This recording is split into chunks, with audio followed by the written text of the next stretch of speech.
Hi, this is Mike Billington with the Executive Intelligence Review and the Schiller Institute, and I'm very pleased to have with me today Professor Dr. Jack Matlock. Dr. Matlock has been central to relations with the Soviet Union and with Russia throughout his career.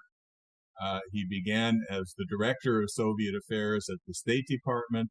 He was then ambassador to Czechoslovakia before being named ambassador to the USSR in 1987 and serving through 1991, which of course was the period of the collapse of the USSR and basically the end of the Cold War.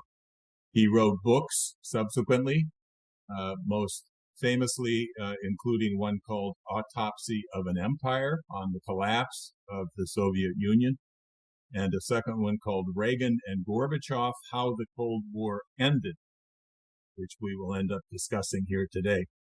He's associated with the famous Institute for Advanced Study at Princeton, which hosted other such great minds as Albert Einstein and Kurt Gödel, among many others.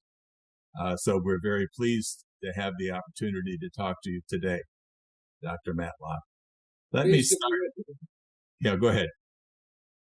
Pleased to be with you. Okay, do you wish to add anything to what I said about your career?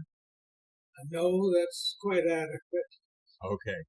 Let me start by asking you to comment on the current extremely dangerous relationship between the United States and Russia.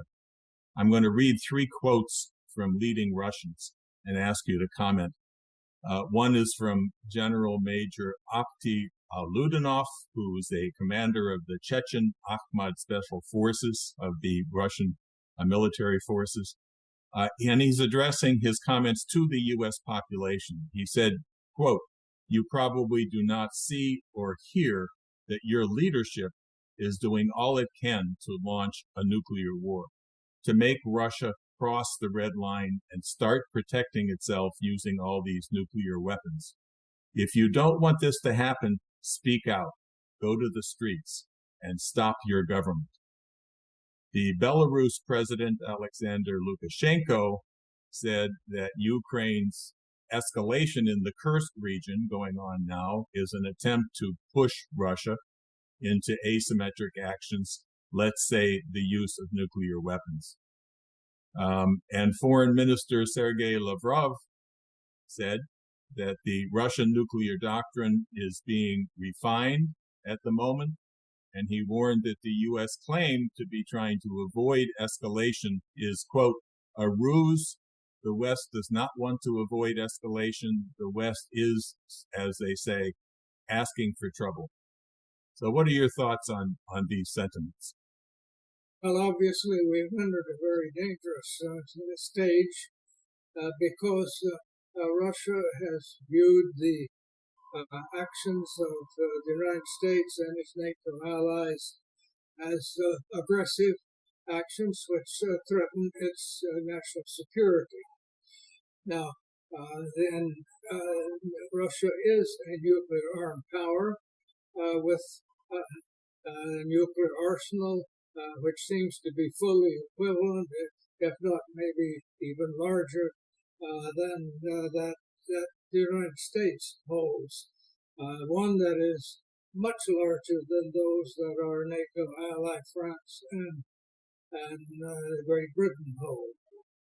Now, it seems to me it is extremely dangerous to attempt what is in effect an undeclared war against a nuclear-armed power which perceives, rightly or wrongly, that its sovereignty and even its political existence are being threatened.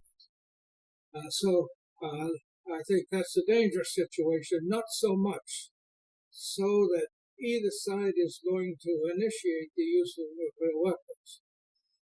But I think that a situation like this can easily result in a nuclear exchange because of mistakes. Once both sides sort of are positioned and place their nuclear weapons on alert, then it is very easy to mistake signals. These things happened several times during the Cold War, and we were fortunate that somehow they were not acted on. But I would say also what we ignore in our current undeclared war against Russia is that Russia has many other means of getting at us, which would be very difficult to tolerate. For example, their capability in cyber warfare is certainly equivalent to that of any of the United States or any NATO member. Also, these attacks are possible in a way that would leave ambiguous how they originated, and they can be a second. Russia certainly has the capability to take out the communication satellites that are essential for much of the war fighting today. Now, so it seems to me that to run the risk of this sort of thing is absolutely foolhardy. In 2010, you gave a speech which was called Perestroika as Viewed from Washington. This was 2010, 14 years ago. It was a review of relations between the U.S. and the USSR, especially between Gorbachev and President Reagan. You described Gorbachev as representing a significant shift in the Soviet leadership from the old conservative Brezhnev generation to a younger generation. And you said that President Reagan had been trying to improve relations and discuss arms control with Moscow and was anxious to meet with and establish relations with the new president. This then led to a series of meetings between the leaders and eventually to an arms limitation agreement. What was the impact of these events on world peace at that time? Well, we started, I would say, at the beginning of Reagan's administration with a very, very strained relationship with the Soviet Union. The Cold War seemed to have been somewhat diminished during a period we call détente earlier, but after the Soviet invasion of Afghanistan, our President Carter actually terminated most of the ties that we had with the Soviet Union to, in effect, to punish the Soviets for their invasion. And actually, President Reagan had come to office with a very strong anti-communist message to the people. On the other hand, when he became president, he was very eager to make contact with the Soviet leadership. And even when he was in the hospital from an assassination attempt, he wrote a handwritten message to the Soviet leaders trying to establish some personal relationship. Well, first 2 or 3 of the leaders, they did not respond until Gorbachev became General Secretary, and Reagan invited him to a meeting in a letter he sent when the Vice President, then George Bush, went to Chernenko's funeral. Now, eventually, Gorbachev accepted a meeting in Geneva. Now, from then on, we were attempting in the United States to develop better communication with Gorbachev. Before, both sides had been sort of denouncing the other, announcing proposals which often were designed to put the other side on the defensive, and there had been very little real diplomacy. But Reagan decided in 1983 that it was time seriously to engage the Soviet leaders. and I was brought into the administration with the task of developing a negotiating strategy. In brief, what we did, instead of a lot of public accusations, was to establish a dialogue.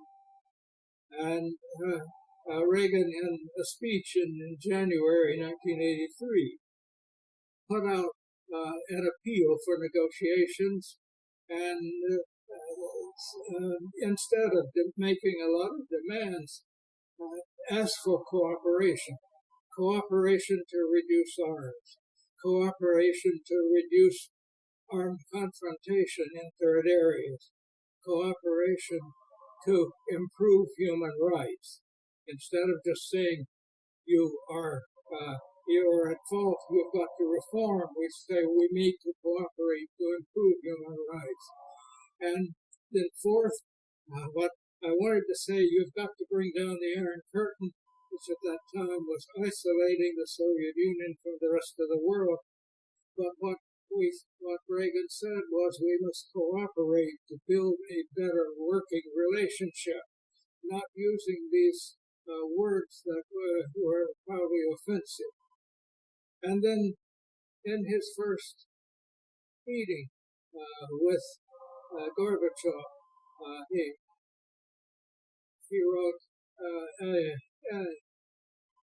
he wrote his own thoughts about it, and he made clear in that the main thing was to establish trust between them, to get arms reduced, and if we were going to improve human rights, we had to do that more privately rather than sort of hammering on them publicly. And the last sentence, almost in the essay that he wrote, telling you about what he said, was, we must not call it victory. Whatever happens, it'll improve. Well, over the next 3 years, that diplomacy worked. It took about 3 years, and it had its ups and downs, but by the end of Reagan's administration, in December 1988, toward the end of his administration, when they were able to meet, Reagan, in effect, said that we met as partners to create a better world. And at that time, I think that the diplomacy had brought about a change in Soviet policy, a fundamental change that Gorbachev, and Gorbachev, on the other hand, was trying to reform the Soviet Union. He couldn't do it if the Cold War pressures continued, and so that was a great incentive. But one of the things that subsequently people have gotten wrong about the end of the Cold War was it was not a victory over of the West over the Soviet Union. It was a victory for everybody, because everybody benefited, including the Soviet Union, from that. It was done by diplomacy, not by the force of arms. But later, we started to say, oh, we were victories, the Soviet Union was defeated, and then later Russia was defeated, and it got everything backwards. Right. You used the term that Gorbachev used of, quote, a new economic mechanism, which you refer to in your articles. What was that, and what was Reagan's view of that?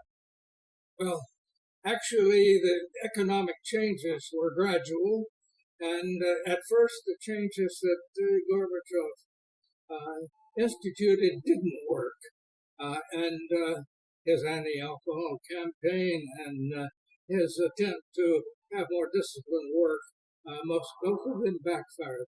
But he was trying at first, I think he was trying to bring about reform by using the Communist Party.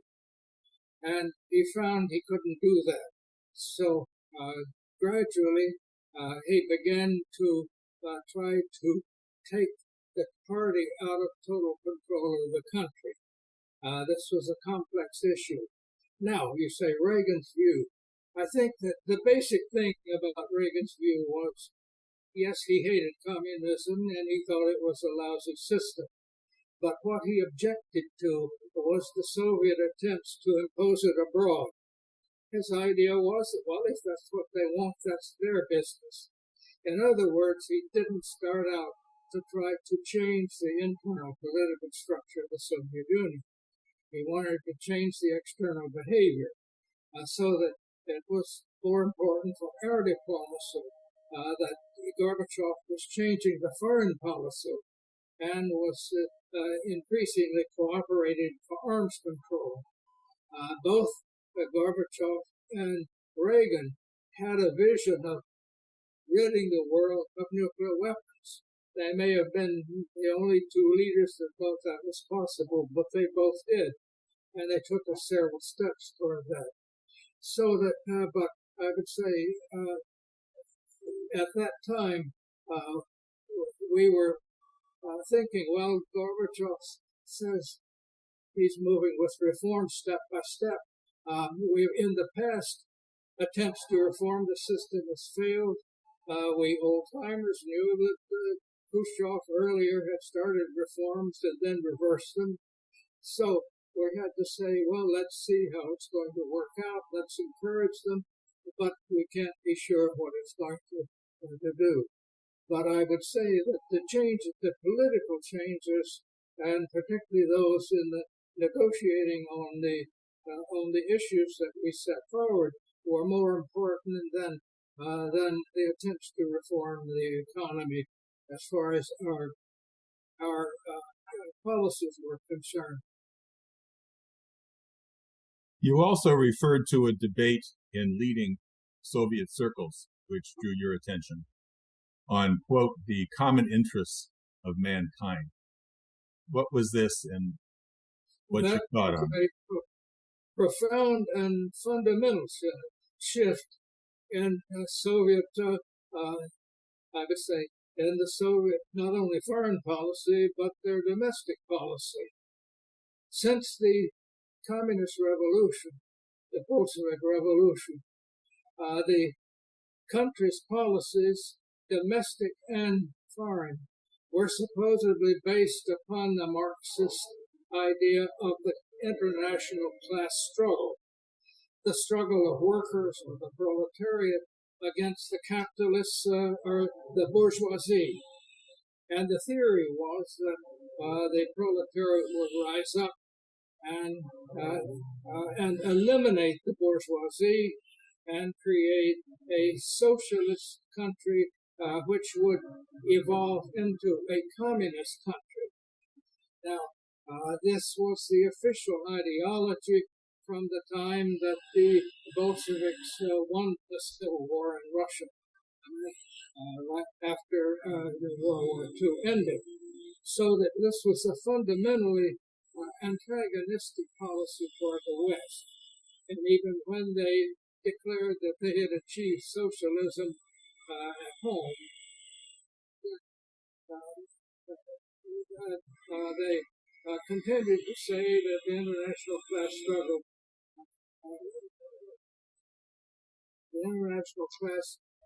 struggle applies to foreign policy. And that means that the Cold War was really based upon an ideology which said that the world was going to create a one world communist system by means of revolution against the bourgeoisie. Now, this was the fundamental issue that created the Cold War in the first place. And now, when Gorbachev said that we must act in the common interests of mankind, he was directly contradicting Karl Marx, Friedrich Engels, Vladimir Lenin, and Joseph Stalin. And he was changing the foreign policy because under Marxism there were no common interests of mankind. There were only class interests. And at the same time, he was saying that there should be no restrictions on the freedom of choice, meaning that every country should be able to determine its own foreign policy. So this was absolutely profound. You actually, at that time, this was about the time that Ronald Reagan met with Gorbachev, along with then President-elect George H.W. Bush. You quote Reagan after that meeting as saying that it was, quote, a tremendous success, and that Gorbachev sounded as if he saw us as partners in making a better world. And your comment was even that the Cold War was virtually over. Can you say more about that? Well, I think for the reasons I just explained, that means that ideologically the Cold War was over now. And it prepared the way for the events in 1989, the following year, which has been called, a miraculous year, the year that the Eastern Europeans overthrew the communist system in most countries peacefully, in Romania with some violence, but it was a change which Gorbachev not only accepted but encouraged. So I would say that ideologically the Cold War was over in December '88. In reality, it was over by the December 1990. This leads to another observation I would make, is that many people look at the breakup of the Soviet Union as if that was the end of the Cold War, and that the Soviet Union was in effect defeated. Yes, the thing is that many people thought that the Cold War ended when the Soviet Union collapsed. Yeah. The important thing is it ended at least 2 years before the Soviet collapse. And the Soviet collapse occurred not because of pressure from the West, but because of the internal pressures in the Soviet Union. It probably would not have broken up if the Cold War had not ended, because the pressures of the Cold War were keeping the system together. Right. The subsequent questions that I have here are the next group comes directly from Helga Zepp-LaRouche, who suggested these questions. And as you mentioned, the younger generation has generally not a good understanding of how significant the peaceful end of the Cold War was. For most people, the unimaginable had happened. The Soviet bloc dissolved. There was no more enemy there. It would have been possible to create a peace order for the 21st century. Romano Prodi, the head of the EU Commission at that time, proposed, quote, a united Europe from Lisbon to Vladivostok. Can you, as a contemporary witness, tell us what the political climate was at that moment? And was this a great chance of history that was missed? I think that is true. At first, we proposed a partnership for peace with the countries in Eastern Europe, including Russia and the successor states of the Soviet Union. If we had continued to follow that course, even if we preserved NATO as it was, but had NATO interact with the others under the Partnership for Peace, then I think that would have permitted the creation of I would say, a more comprehensive European security structure. That didn't happen.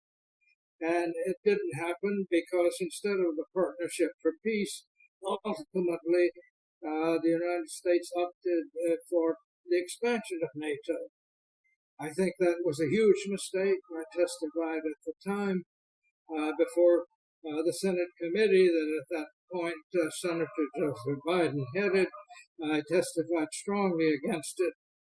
And because it seemed to me that what Eastern Europe and Russia needed was, you might say, a peaceful relationship with Europe and an increasing integration of their economies on the basis of free enterprise and the Western system. I knew that the transition in the former Soviet Union was going to be extremely difficult, as it was difficult in Eastern Europe, but even more so.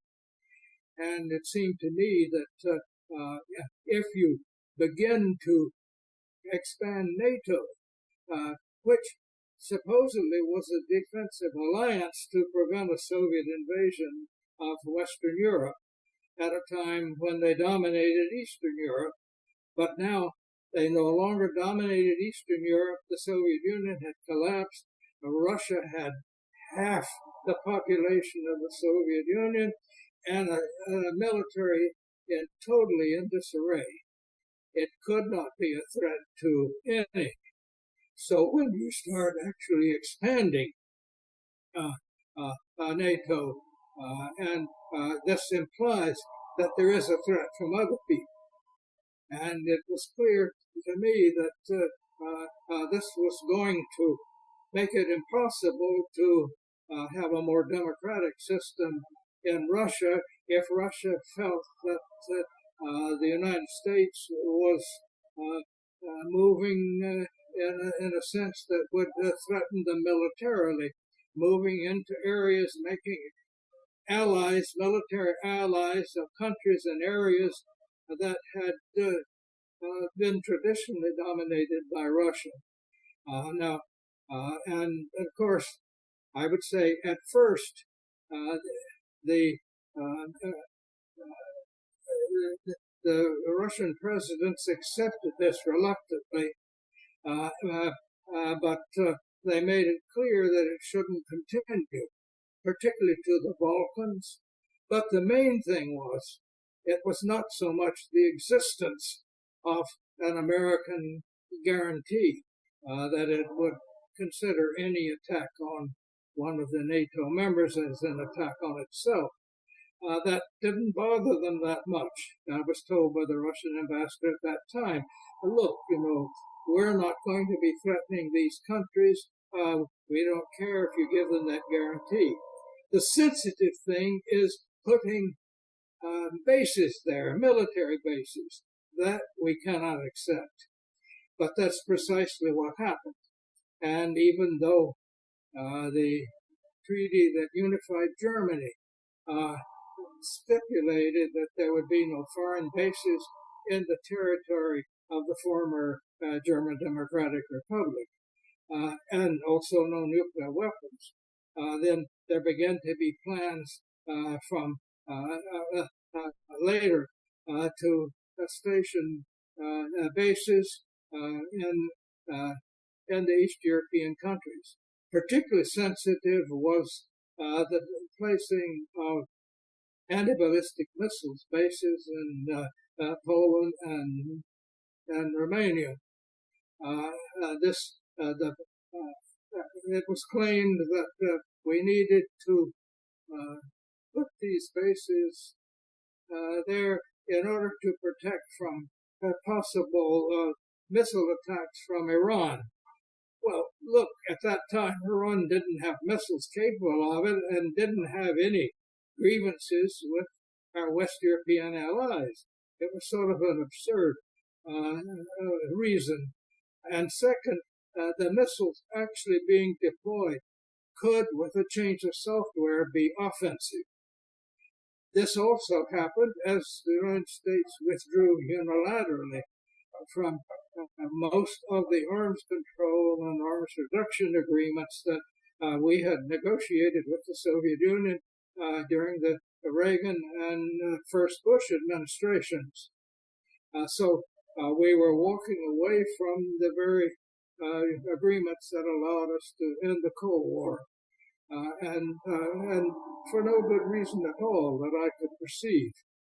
So this I think that this policy was one that was bound to be seen provocative by the Soviet Union, especially when it came to the question of membership of former Soviet republics like Georgia and Ukraine, and neither of which qualified for NATO membership by normal criteria. In fact, when the United States persuaded its NATO allies to declare that Georgia and Ukraine would eventually be NATO members, that was in 2008. At that time, let's say 2/3 of the people in Ukraine did not want to be in NATO. And why we would want to bring a country into NATO when 2/3 of their people don't want to be there was always a mystery to me. But at the same time, there was increasing efforts by both the United States and members of the European Union to try to draw Ukraine and Georgia away from Russia. Well, these had been territories that for centuries had been part of Russia. Russia had led their liberation from the Soviet Union, the Russian President Yeltsin, but the assumption then was going to be they would certainly live in a cooperative relationship with Russia, though independent. And I think that the attempt to pry, particularly the Ukraine, away from Russia was a fundamental mistake on the part of the United States and its NATO allies. Right. Helga included a couple of questions that were specific to Germany. Let me mention those. She said that Chancellor Kohl at the time signed 22 agreements with Gorbachev, which included a security guarantee for Russia, but these were later lifted. So how do you see the way in which the course of history was set at that point? Yes, actually, President Bush and the Secretary of State definitely assured Gorbachev that he would agree to German unification. There would not be any change in NATO jurisdiction to the east, not 1 inch. Gorbachev was given the same assurances by the German foreign minister at that time, by the British prime minister, and that these assurances were never actually formulated in a formal legal treaty. They were part of the negotiation. And at that time, there was no intent to expand there. And when the treaty which allowed the unification of Germany was taken, there was a provision that there would be no foreign troops stationed there and no nuclear weapons. So that is still a valid treaty that you can't put these weapons in the former German Democratic Republic in that territory. But we have started putting these weapons in allies even further to the east. And so I would say that was certainly a flagrant violation of assurances that were given by several Western governments during the lead up to German unification. I was present at a number of these when the assurances were made, and now the records have been declassified and are clearly available. One can see from the historical document that these assurances were given. She also mentions that on the 5th of May of 1990, at something called the 2+4 talks, Secretary of State James Baker stated that all the rights and duties of the four powers had to be transferred to a perfectly sovereign Germany. In other words, it should not be attempted to singularize Germany and impose discriminatory restrictions on a sovereign state, which could only lead to resentments, instability, and conflicts. But as I'm sure you know, in the recent bilateral agreement between the U.S. and Germany to station U.S. medium-range missiles in Germany in 2026, is this not such a singularization, which, since it does not include any other allies, and are you not challenging that concept? Well, I think that the deployment of nuclear weapons in German territory that was not part of the agreement that unified Germany. If that deployment was in parts of Germany other than the former German Democratic Republic, it would not specifically violate the agreement that united Germany, because it said nothing about what could be done by the other parts of Germany, and of course American bases were there then and have continued. I do think, however, it is an extraordinarily dangerous thing to do. It may be legal, but it is dangerous, and I wonder about the sanity of the German government that would accept that. Because if these weapons are ever used, who is going to suffer? Germany, for heaven's sakes, and not the U.S. And we went through our whole issue of deploying these missiles in the past in order to get Russia to remove its intermediate range missiles, which could hit Germany and our other European allies. And we succeeded. This was one of the great successes of the Cold War. But since then, we've had the United States walking out of that treaty, and so it is no longer valid. But the whole problem is the deployment and the possible use of nuclear weapons in Central and Eastern Europe is a much greater danger to Germany than it is to the United States. Right. And why any German government would accept that is beyond my comprehension. Right. The former general inspector of the Bundeswehr, General Harold Kujat, recently said that the Ukrainian war threatens to become what he called the primal catastrophe of the 21st century. However, from the side of the West, there's not even the option of the use of diplomacy to resolve this crisis. What do you think about the disappearance of diplomacy as a means of conflict resolution?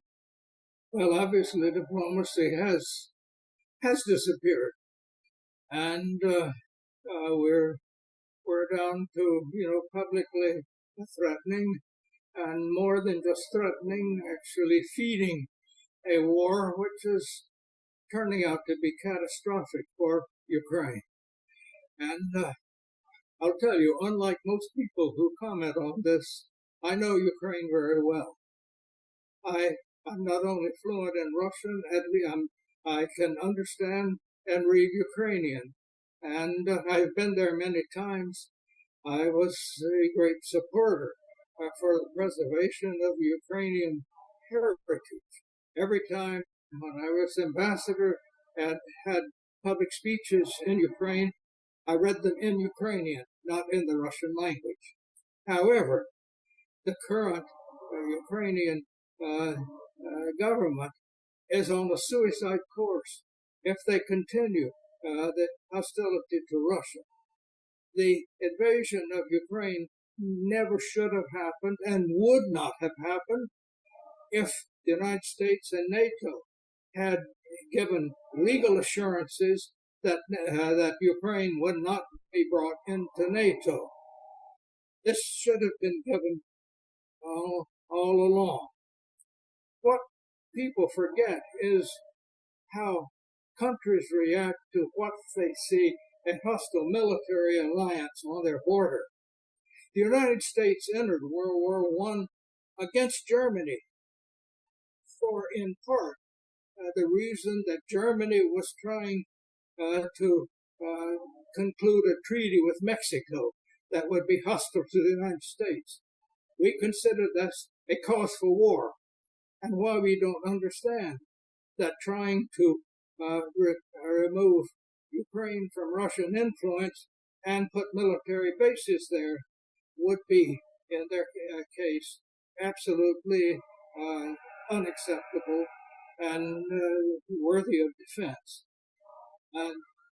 But what is happening is that there is increasingly damage to Ukraine, and the longer this war continues, the more damage there's going to be.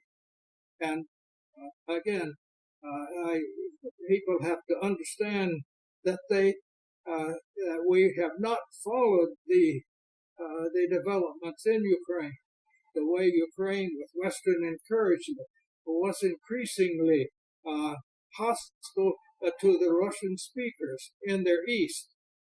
Russian speakers made up 45% of the Ukrainian population when they got their independence. And when they got their independence, the Ukrainian constitution guaranteed equal rights for Russian and Ukrainian speakers and those of other minority languages. These rights were taken away gradually, and more attempts were made which were offensive to those in the East.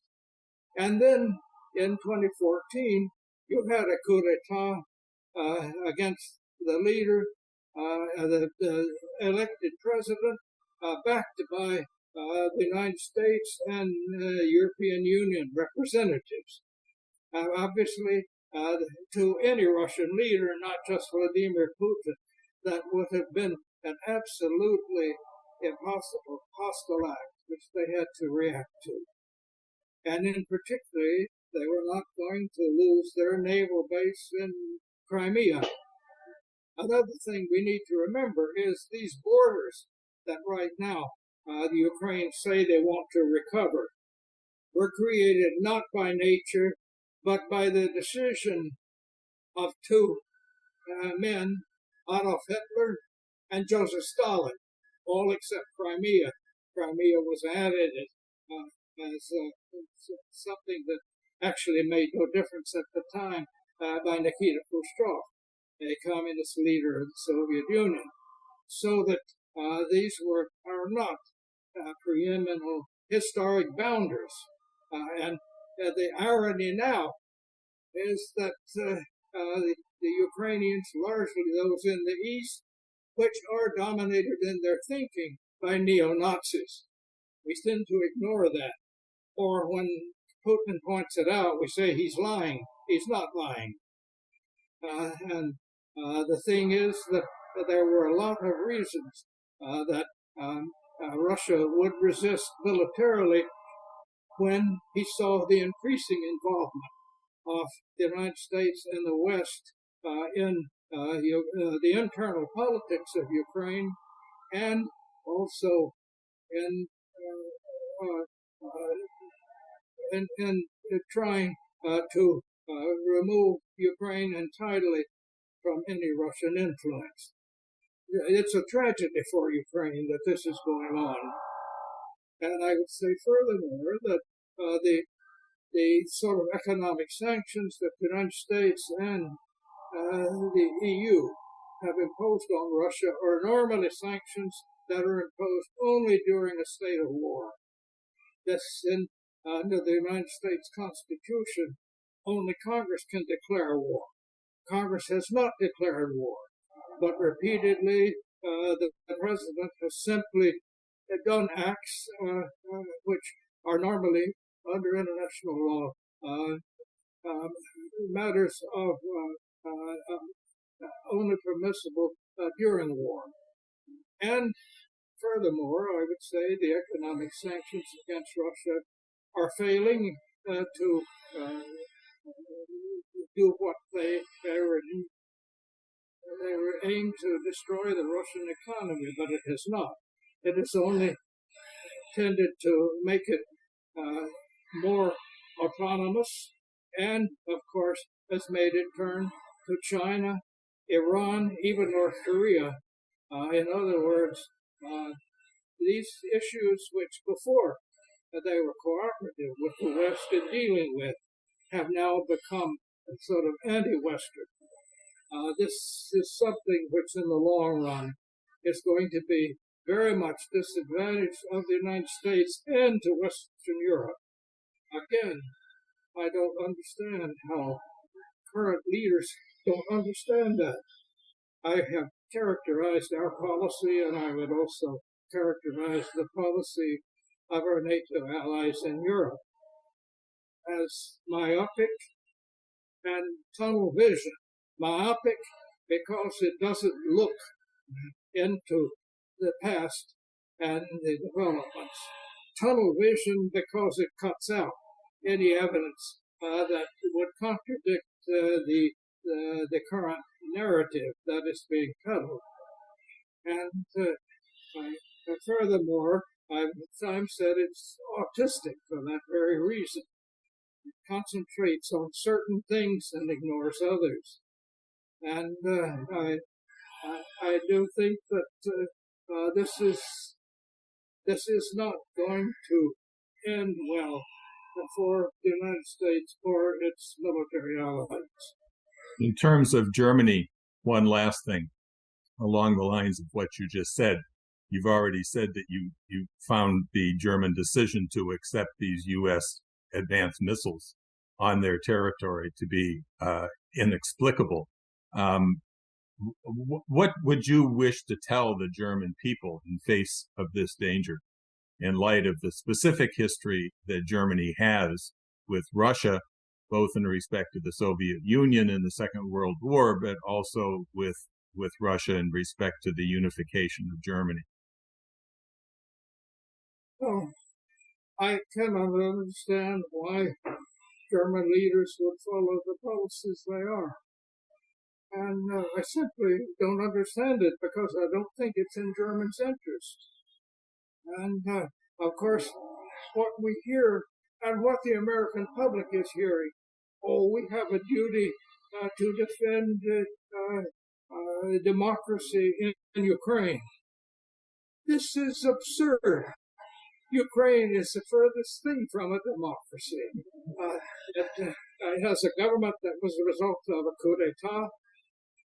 It has a government which did not carry out some key agreements like the Minsk agreements, which would have prevented the war and would have kept the Donbass in Ukraine. It constantly violated those agreements, and at the same time, the United States was walking away from the sort of arms control agreements which we created and reached during the 1980s and 1990s that actually protected Germany, that helped it unify. And why? It has suddenly begun a crusade to get involved in what is in effect a family dispute between East Slavs as to where you put the border between Ukraine and Russia. That has never had the slightest effect on the security of Germany or of the United States or of the other nuclear allies. Now, people are saying, if Putin succeeds in Ukraine, he will immediately attack the Baltic states of Poland. Absolutely absurd. There's no evidence of that whatsoever. And it is simply building up, I would say, a false statement. Well, I think that the deployment of nuclear weapons in German territory that was not part of the agreement that unified Germany.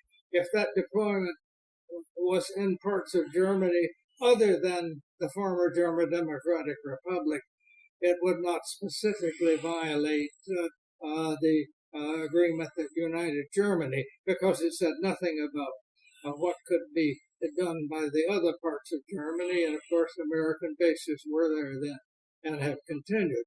I do think, however, it is an extraordinarily dangerous thing to do. It may be legal, but it is dangerous. And I wonder about the sanity of the German government that would accept that. Because if these weapons are ever used, who is going to suffer? Germany, for heaven's sakes, and not the U.S. And we went through our whole issue of deploying these missiles in the past in order to get Russia to remove its intermediate range missiles, which could hit Germany and our other European allies. And we succeeded. This was one of the great successes of the Cold War. But since then, we've had the United States walking out of that treaty, and so it is no longer valid. But the whole problem is the deployment and the possible use of nuclear weapons in Central and Eastern Europe is a much greater danger to Germany than it is to the United States. Right. And why any German government would accept that is beyond my comprehension. Putting a false view of these things, and I think this is incredibly dangerous. Right. Let me go back to Russia.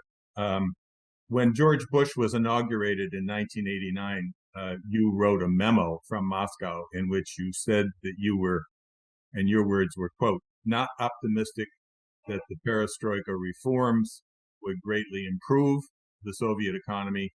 And you said, I foresaw problems ahead in dealing with the growing signs of ethnic conflict within the Soviet Union. Were your concerns borne out? Well, of course. It was these ethnic movements, nationalistic movements, and that caused the breakup of the Soviet Union. But I would add that it was done under the leadership of the elected Russian leader, Boris Yeltsin. So this idea that Russia is always imperialistic, again, is simply absurd. It simply is not true. Actually these other republics have to thank Boris Yeltsin, the Russian president. Now, Yeltsin was much more interested in getting back at Gorbachev and removing him than he was in preserving the Soviet Union. But at the time, the idea was that they would have a very cooperative relationship. In fact, the Soviet Union was replaced with the union of sovereign states, supposedly. It was just that was given no real power for unity. But I'm sure that most of the people who voted for independence at that time did not anticipate the development later, that they would have independent armies and borders that with Russia that would make them enemies. Things evolved later with the encouragement of some West European countries and the United States to try, in effect, to pull these states away from Russia. And I think that that was not in the interest of any. Now, George Bush himself was in favor of Gorbachev's proposal for a voluntary federation. And when he spoke to the Ukrainian parliament, the Verkhovna Rada, in September, in August 1981, he warned the Ukrainians against what he called suicidal nationalism and recommended that they become part of Gorbachev's Union Treaty. So at that time, the United States did not want to see the Soviet Union break up. And the idea that this was a Western victory in the Cold War gets it backwards. So there's so much history here that seems to have been either forgotten or totally distorted. Yeah. That is fueling the disastrous situation we're in today. Right. What you were just referring to was what you called the Union Treaty that Gorbachev was proposing with the former republics. Yes, as I said, President Bush recommended to the Ukrainians and implicitly to the other non-Baltic Soviet republics that they agree to Gorbachev's Union Treaty. Yeah. And it was Boris Yeltsin, the Russian leader, that led a revolt against that. Right. Okay, so let me switch over to the United States now. You wrote what I found fascinating commentary this year, looking back at a speech that you gave in 1982 while you were the ambassador in Czechoslovakia on the July 4th holiday that year. And you review in this commentary that you wrote this year how optimistic you were and what an optimistic vision you had of the United States on many issues of that time regarding the freedom of thought in America, the respect of sovereignty for all nations, and world peace generally. And then you contrast those points to the opposite reality that we have today, pointing at the regime change wars in Iraq and Libya and Syria, the genocide in Gaza, the total breakdown of diplomacy and the arms control treaties, things you've mentioned here today. You ascribe the decline to the neoconservatives, and you conclude, I found this most impressive at the very end, you said, "Oh Lord, what has happened to us?" Have you drawn any conclusion to that question?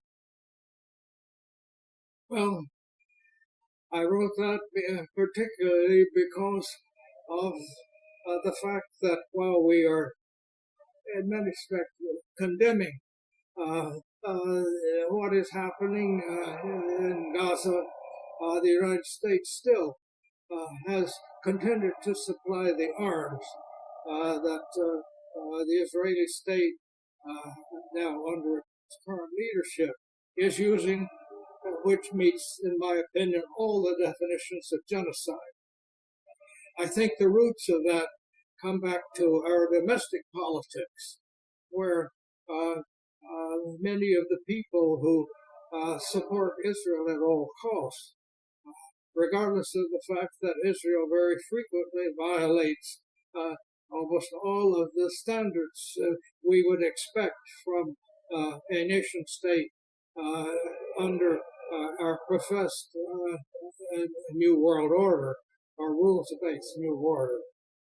And, of course, the Hamas intrusion into Israel in its terrorist acts, one can say, yes, Israel had the right to defend against them. They didn't. In fact, they had removed most of their defenses from that border, even though their intelligence must have known something about the capabilities of Hamas. But to use that attack as an excuse for a genocidal destruction of Gaza and an increasing destruction of the West Bank, I think is simply unacceptable.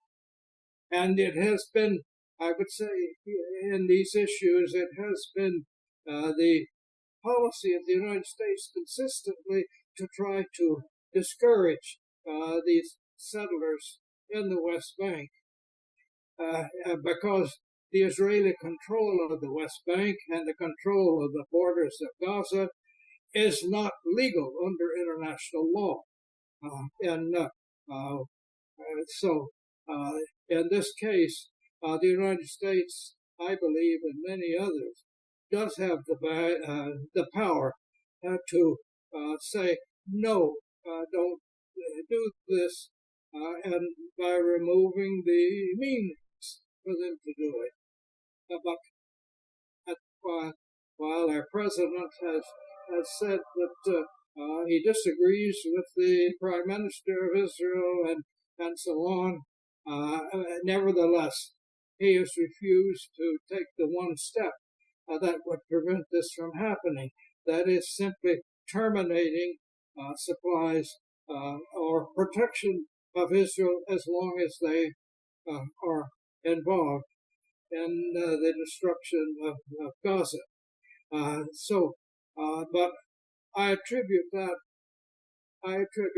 to our internal politics, because too many of the crucial supporters and financiers of our candidates in both parties are committed to do Israel whatever Israel wants.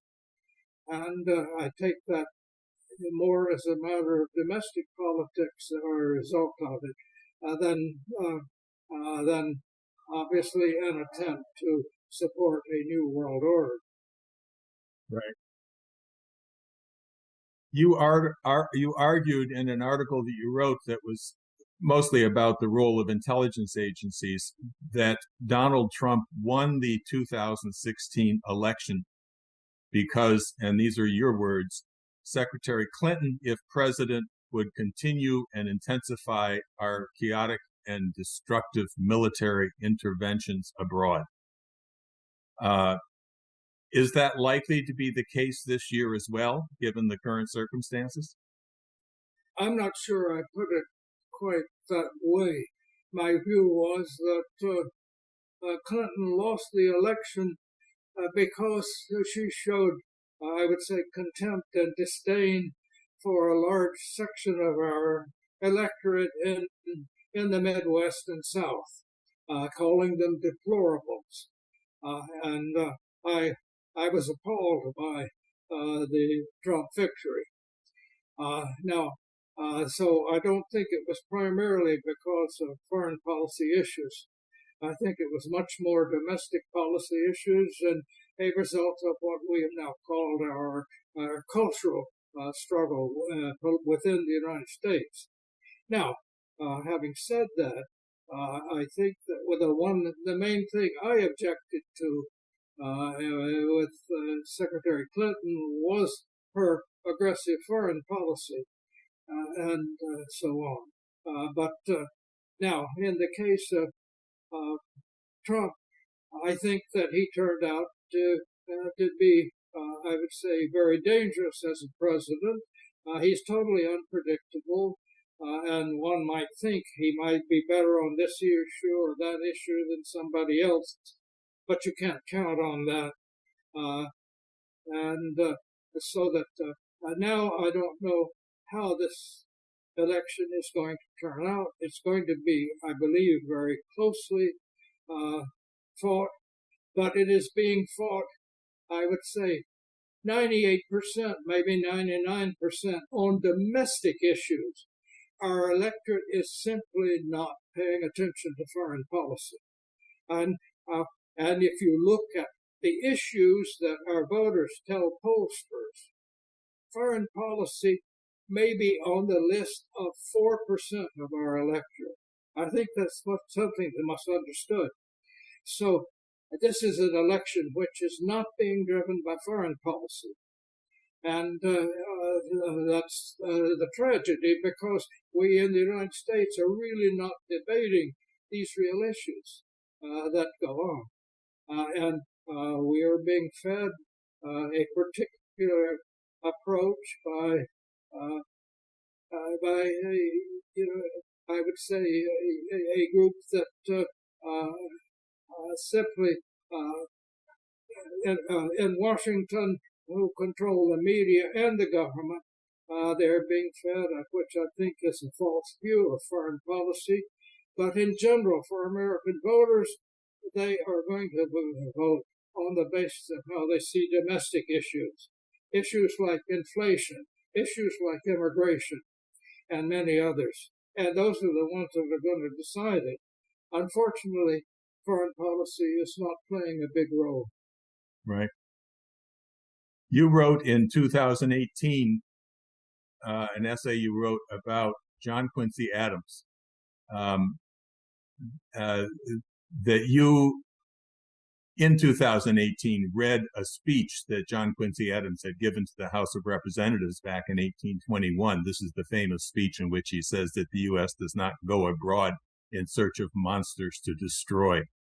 But then you write, quote, "It's time we start finding our way back. Others are not to blame for our political disarray. We are." Do you see any light at the end of the tunnel in this situation? I don't see any, I would say, near-term immediate, but I believe that events are going to force us in that direction. Let us recognize the United States, in my view, is grossly overcommitted internationally. We are not only fueling and, in effect, a de facto economic war and, to some extent, military war against Russia. We are feeding a genocidal effort by Israel in the Near East, which is bringing us to the brink of a major war there. And at the same time, we have our military preparing for a war with China, all of which is absurd. And we're doing that not by taxing our people, but by borrowing money. We now have a debt of something like $33 trillion, much of it owned to other countries. And also domestically, we have an economy which is being inflated by this money printing that is going on. I think that obviously forces are going to require us to change some of these policies. Whether we can do so before one of them leads to some major catastrophe is another question. I hope so.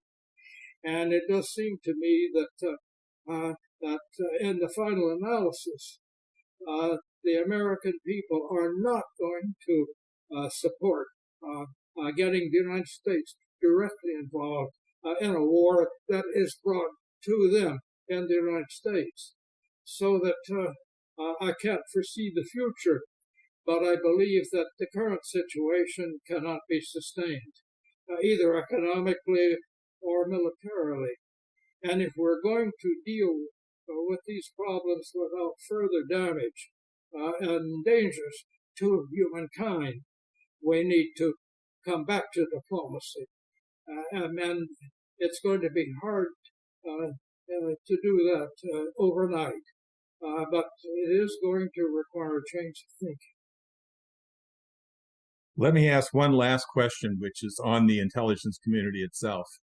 You've written often, but in particular, an article I saw you write in 2018 that you referenced the fact that you yourself have had top security clearance for, I think it was 35 years at the time, and that you've had many occasions to measure the credibility of intelligence community analyses.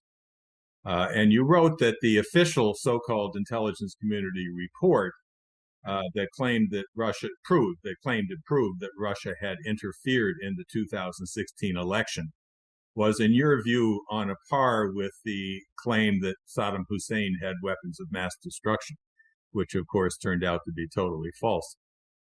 You thank Bill Binney and Ray McGovern at the end of that article for helping on the research on those articles. You may know that Donald Trump instructed his CIA chief, Mike Pompeo, to be briefed by Bill Binney on Binney's proof that the claim by the intelligence community that Russia had hacked the DNC computers was false. And he did brief Pompeo on that, but Pompeo refused to follow up on it altogether. And the consequences are what we know. Has there been any improvement in this problem within the intelligence community, or do you have any proposals for how to deal with it?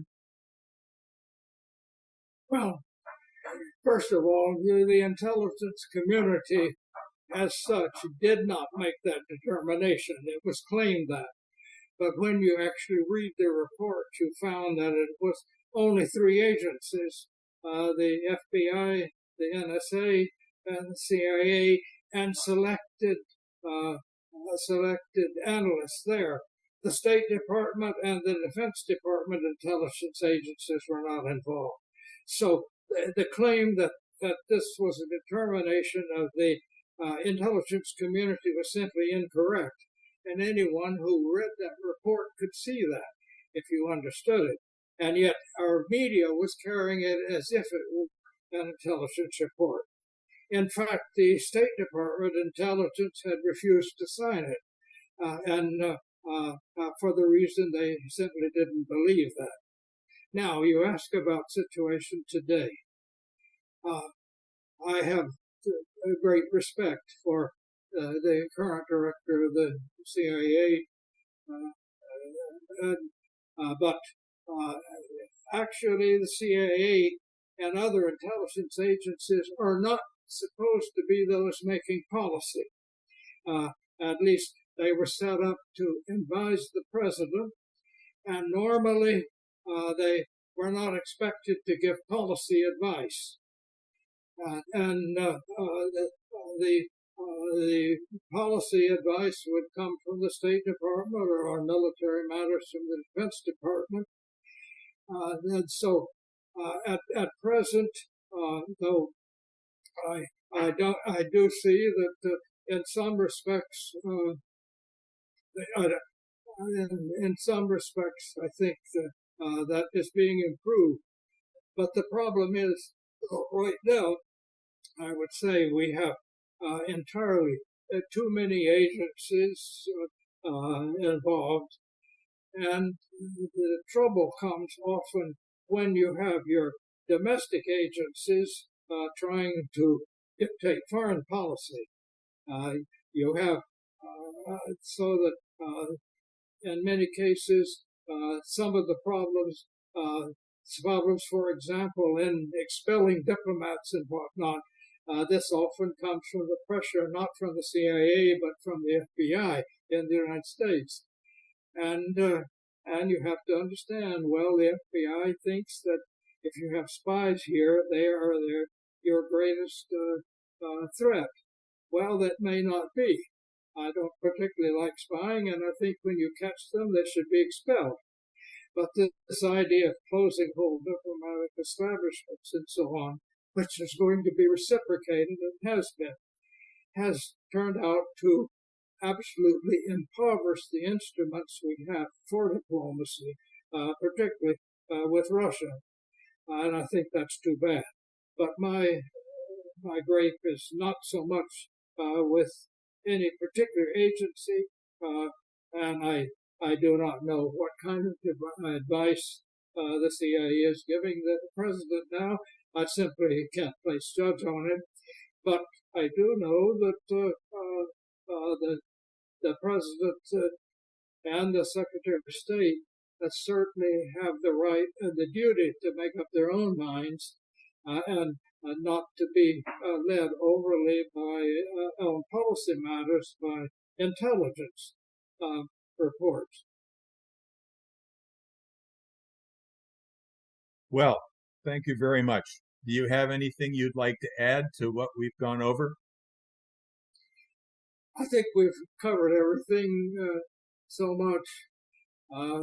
I do think that we all need to find a way back to a world in which the most powerful countries act in order to foster peace rather than taking sides in local issues that involve party and bring to violence.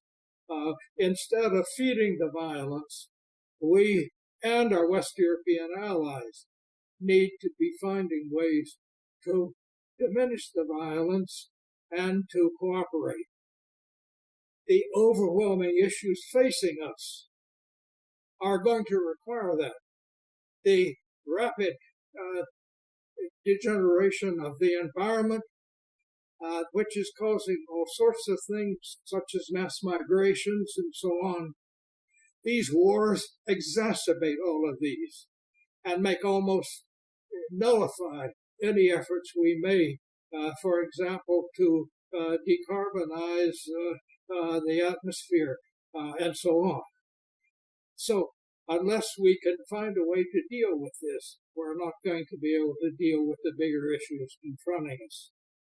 Let me just conclude by saying that, as I think you know, Helga Zepp-LaRouche has called for the formation of what she calls a council of reason, which is wise minds of our civilization, all countries, those who have established themselves through what they've contributed to humanity in their lives, forming a council to address the kind of disasters that you've outlined very forcefully here today, in a way which can have the effect of making nations recognize that we have to go back to a sane diplomatic architecture of security and development for all countries.